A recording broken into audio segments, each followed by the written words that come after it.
How to talk with confidence on camera. I love being on camera. It's therapy for me. It helps the business. It helps you, and it's just a hoot. It's great. Now the thing is, I've noticed that a lot of people are asking me about my voice. Like, why does my voice sound the way it is? It's resonant.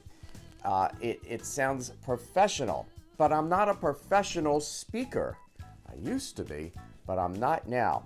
I'll show you two really good methods that I use to sound like a professional, and they're easy and you can do them too.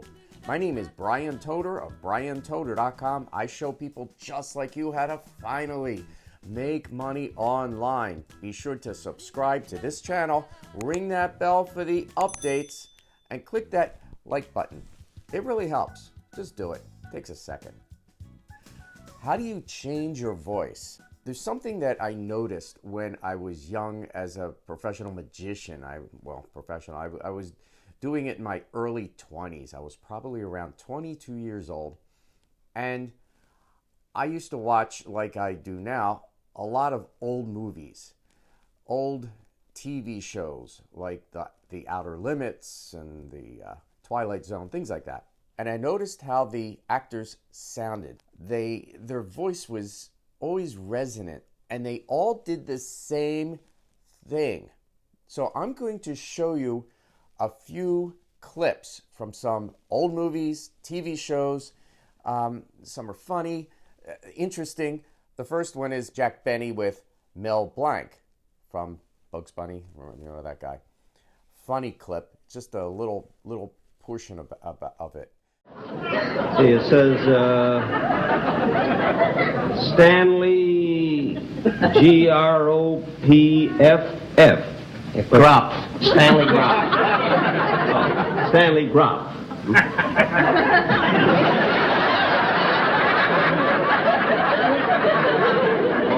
I'm sorry. Oh, that's all right. It always happens when I'm introduced. At a convention, my suit shrinks. Next, Joan Blondell with Jimmy Cagney. Now, I put Joan in there because I want you to hear the voice of a woman doing this. Well, ring Harry for me, will you? Skulking Thompson? What have you got against him? Just don't like him, that's all. Sometimes I get the feeling you don't like anybody. If you only knew. Here's a girl for you. What kind of a girl? Brains. You can buy beautiful women a dime a dozen. She's got it up here. So have I. What? A headache. Men and women should do the same thing with their voice, and I'll show you what that is. Then there's Art Linkletter. A lot of old names. This is it's from a cute show from the 60s. What's the first thing a fireman does when the 4-alarm bell rings? He pulls up his pants. What would you do first if you were president? Keep my mouth shut. And lastly, Don LaFontaine, the voice. He's gone now, and everyone imitated him because he had the voice of the movies. In a world, that guy. Paula Sela is a real Geico customer, not an actor. So to help tell her story, we hired that announcer guy from the movies. When the storm hit, both our cars were totally underwater. In a world where both of our cars were totally underwater.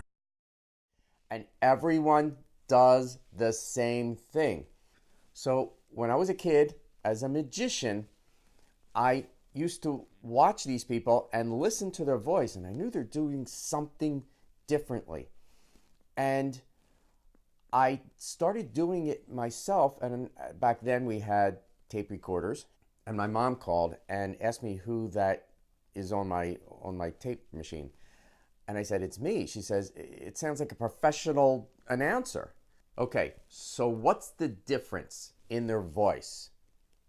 If you don't know what they're doing at the end of each sentence, unless it's a question, their voice goes down like that.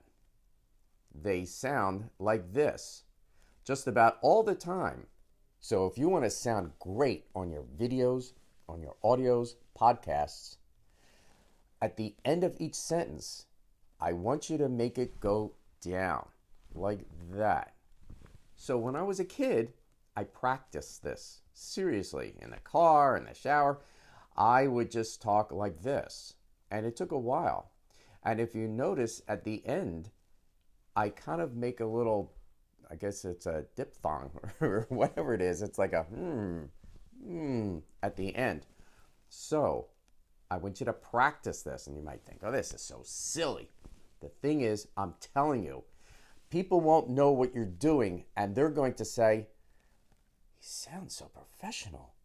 She sounds great. I don't know what she's doing, but there's something. They don't know what it is. But that's what it is in my voice, that it's doing that. Now, the second thing is, what is happening is with so many voices, and mostly women do this, but a lot of guys starting doing this in the past, I guess, 5 or 6 years for some reason. They do what is called up talk, meaning when people talk, every time they would say something, it sounds like a question, doesn't it? So they would sound like this, and they would do an entire video, and each sentence sounds like a question.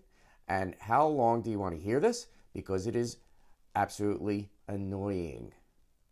It really is. The thing is, I think it started with the Valley Girl talk in the early 80s. I think that was when it was. When the Valley Girls would sound like this, and everything was a question, and people made fun of them. But for some reason, it's stuck, unfortunately. So, if you hear yourself in the Valley talk way or the up talk, I want you to notice that and change it into a down talk. Just like the first part of this video when I said, at the end of each sentence, it should go down. Just with a little lilt at the end. So, it's easy to change your voice. One more thing, you have to practice this, seriously. When I was a kid and I learned about this and taught myself, nobody taught me this, I just figured it out. I had to practice it because it's not natural. Especially if you're already doing up talk, you have to change it to down talk. So I have a link below this video. Go to it. It's a short course. It's really inexpensive. I don't have the price yet because I might change it, but it's really inexpensive. I have a lot of stuff in there about how to change your voice, equipment, what I do in my videos. You've got to see this. It is that good. So the link is below this video, and you'll love it. My name is Brian Toter of BrianToter.com, and I show people just like you how to finally make money online. Be sure to subscribe to this channel, ring that bell for the updates, and click that little like button. It really helps. And I'll talk to you soon.